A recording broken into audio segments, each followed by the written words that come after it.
Le rôle de l'État, c'est de gérer la coexistence entre les différentes communautés. Chaque communauté a sa spécificité, a son entre-soi. Et il est important que chaque communauté sache que cet entre-soi n'est pas celui des autres communautés. Et par conséquent, absolument, à ce moment-là, il y a des choses qu'on n'a pas à dire en dehors de cet entre-soi, en dehors de sa communauté, à dire ou à faire. Quand on vit dans un ensemble multiculturel, on est bien conscient que la culture que l'on représente, à laquelle on appartient, n'a pas une valeur universelle. Ce n'est qu'une culture parmi d'autres. On peut parler de relativité sociale ou sociétale. Et ce que je constate aujourd'hui, c'est que du fait d'un individualisme anticommunautaire, les gens parlent comme si tout le monde était d'accord avec eux.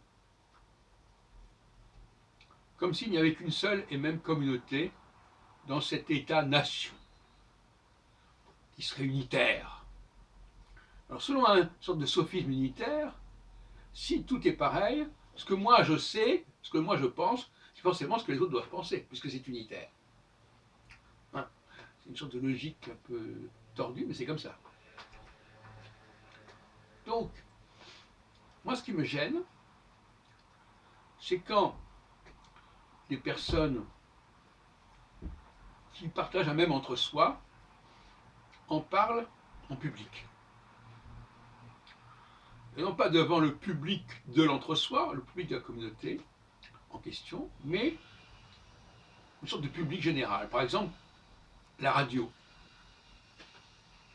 On va avoir des discussions à la radio de gens qui finalement sont dans un certain entre-soi et qui s'en foutent complètement, qui ne se préoccupent pas de savoir si leur façon de parler, leurs valeurs sont audibles universellement par tout le monde. Ce qu'on pourrait appeler un entre-soi centrisme. Et il faut se méfier de ces situations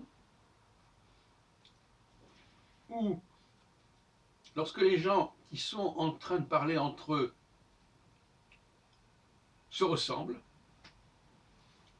qu'ils en arrivent à la conclusion et à la sensation que ce qu'ils disent a une vérité absolue. Une évidence absolue.